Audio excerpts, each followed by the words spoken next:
নমস্কার, অর্পিতার ভালোবাসার হেসেলে আপনাদের সকলকে স্বাগত। আজকের এই ব্রেকফাস্ট হচ্ছে চটজলদি ব্রেকফাস্ট। আপনারাও একটু করে দেখবেন বাড়িতে, হেলদি এবং টেস্টি দুটোই হবে। এই চটজলদি ব্রেকফাস্টটা বানানোর জন্য প্রথমে কিছুটা সুজি নিয়ে নেব, এর মধ্যে কিছুটা টক দই দিয়ে নেব। পর স্পুনের সাহায্যে এটা এইভাবে মেখে নিতে হবে। তারপর কিছুটা জল দিয়ে এটা 10 মিনিটের জন্য রেস্টে রেখে দিতে হবে।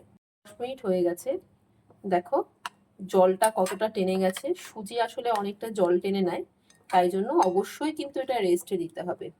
এবার 10 মিনিট পর এর মধ্যে গ্রেট করে রাখা কিছুটা গাজর দিয়ে দেব, কুচি করে রাখা কিছুটা পেঁয়াজ দিয়ে দেব, কিছুটা ক্যাপসিকাম কুচি দিয়ে দেব। আপনাদের কাছে যা যা ভেজিটেবলস আছে আপনারা সবকিছুই এর মধ্যে গ্রেট করে দিতে পারেন। স্বাদ মতো নুন দিয়ে দেওয়া হলো।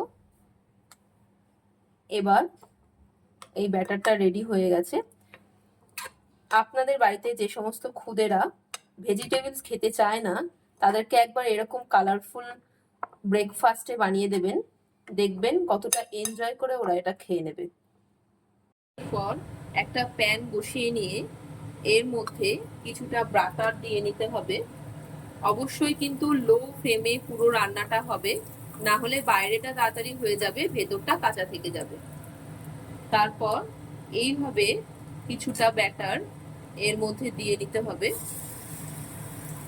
একটু পাতলা পাতলা করেই এটাকে বানানোর চেষ্টা করবেন, তাহলে খেতে খুব মুচমুচে হবে এবং ভেতরটাও তাড়াতাড়ি রান্না হয়ে যাবে। এটা দিয়ে 2 থেকে 3 মিনিট এটাকে এক পিঠ হতে দিতে হবে, তারপর উল্টে দিতে হবে। আপনাদের যদি আমার এই চটজলদি ব্রেকফাস্টের রেসিপিটা ভালো লেগে থাকে, তাহলে কিন্তু অবশ্যই একটু শেয়ার, কমেন্ট আর লাইক করে দেবেন। আর আমার চ্যানেলটা যদি আপনাদের ভালো লেগে থাকে, তাহলে অবশ্যই এটা সাবস্ক্রাইব করে দেবেন। দেখুন এবার এই পিঠটা হয়ে এসেছে।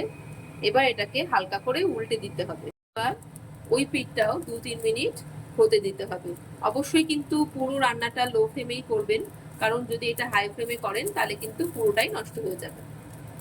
আপনারা চাইলে যদি বাটার বা ঘি অ্যাভয়েড করে থাকেন, তাহলে রিফাইন অয়েলেও কিন্তু এটা বানাতে পারবেন।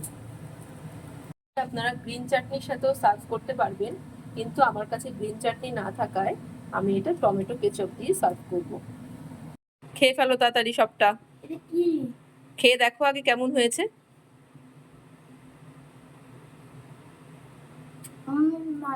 I love you, Ma. I love you too.